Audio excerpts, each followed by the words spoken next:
কোটা আন্দোলন ঘিরে 2 দিন ধরে গাজীপুরে ব্যাপক ধ্বংসযজ্ঞ চালায় দুর্বৃত্তরা। নাশকতার আগুনে পুড়ে যায় সড়ক ভবন, পুলিশ বক্স, সিটি কর্পোরেশনের আঞ্চলিক ভবন ও গাড়ি। ভাঙচুর করা হয় ডেস্কো অফিস। ক্ষতিগ্রস্ত হয়েছে বিআরটি প্রজেক্টের মালামাল।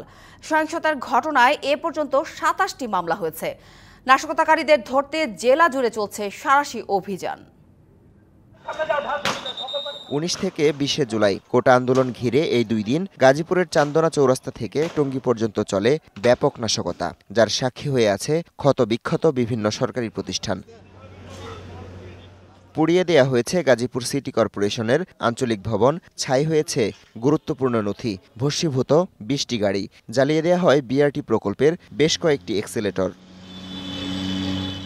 টঙ্গীর ডেস্কো অফিসে চলে ব্যাপক ভাঙচুর, এতে প্রায় 3 কোটি টাকার ক্ষয়ক্ষতি হয়েছে। কমপ্লেন সেন্টারে যত কম্পিউটার রাখা ছিল, যত কন্ট্রোলিং ইকুইপমেন্ট রাখা ছিল, আমাদের ওয়্যারলেস সেট সবগুলোকে তারা ভাঙচুর করছে, না হলে লুটপাট করে নিয়ে গেছে। কন্ট্রোল সেন্টারের কম্পিউটার এবং কন্ট্রোলিং যে ইকুইপমেন্টগুলো আছে এগুলোকেও তারা ভাঙচুর করছে বা হয়তো লুটপাট করে নিয়ে চলে গেছে। দুর্বৃত্তরা বর্জ্য অপসারণের গাড়ি পুড়িয়ে দেয় ময়লা সরাতে চ্যালেঞ্জের মুখে পড়েছে সিটি কর্পোরেশন। ক্ষতি হয়েছে প্রায় 20 কোটি টাকার। টঙ্গী পৌরসভা থেকে শুরু করে গাজীপুর সিটি কর্পোরেশন পর্যন্ত এত দীর্ঘ সময়ের যত নথিপত্র ছিল, যত প্রয়োজনীয় কাগজপত্র ছিল, আসলে সব পুড়ে ছাই হয়ে গেছে। যে গাড়িগুলা পুড়ে ছাই হয়ে গেছে, যার জন্য আমাদের কাজের বর্জ্য ব্যবস্থাপনা কাজের যথেষ্ট বিঘ্ন সৃষ্টি হচ্ছে।